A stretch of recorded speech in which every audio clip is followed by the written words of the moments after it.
Thousands of Cuban American protesters taking to the streets in D.C. over the weekend to push the Biden administration to put more pressure on the Cuban regime.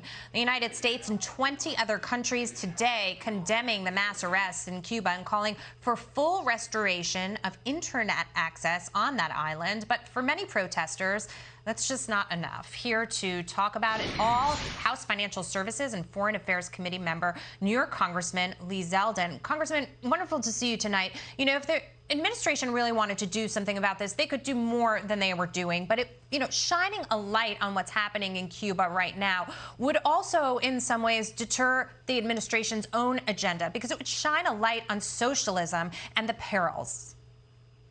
Amen. That's right. And you have these proud Cubans with American flags crying out for liberty.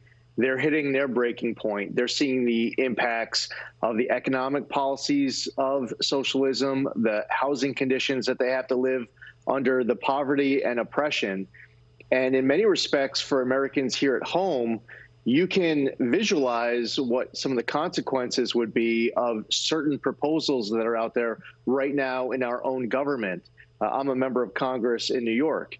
We see it come from multiple levels of government, policy proposals coming from D.C., Albany, New York City, that if you play out, some of those consequences look like some of what is causing these Cubans to take to the streets. So that is an issue that it seems to be conflicting the Biden administration and the Democratic Party on to some degree.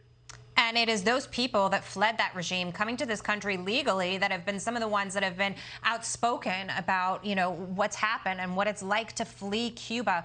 One gentleman was on Fox and Friends this morning. He fled Cuba at 8 years old. This is what he had to say.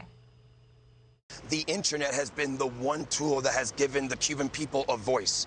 And yes, like you said, this administration has been way too slow in acting. Actually, it's as easy as expanding the Wi-Fi out of the embassy. This is how quickly we can get internet out to the Cuban people. So why I think that is, I rather give them the benefit of the doubt, but I will say this, that their silence speaks volumes. It is deafening because it says a lot about maybe what their true ideology is. Is it that aligned to Cuba's?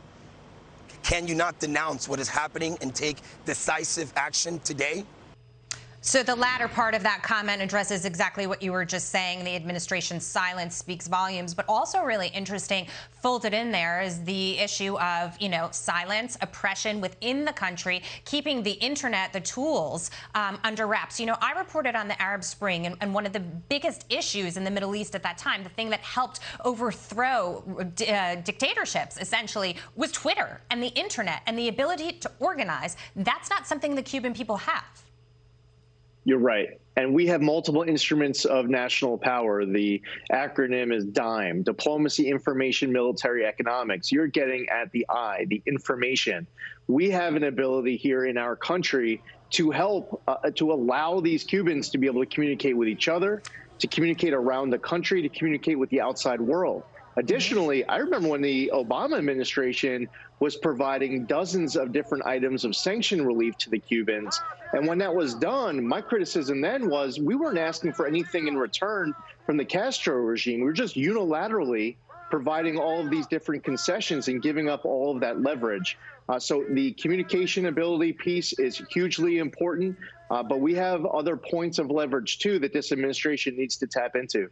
Yeah, that's a great point, especially in a country like ours where, freedom of speech is paramount. You would think that we might try to help get that message out there or let them get the message out there, because that is part of the issue, spreading it around the world so people can actually see what's going on the ground. Second piece of this, House Minority Leader Kevin McCarthy, the members of the Leaders Advisory Team on Cuba, requesting a meeting with President Biden today to discuss how the White House and Congress can work together to end, quote, the oppressive regime in Havana and liberate the Cuban people. What do you think the response is going to be? Well, the right answer is for President Biden to take the meeting, and it's coming from the House Minority Leader. I remember during the last 4 years, President Trump had a lot of people who didn't support him on the other side of the aisle here in the House.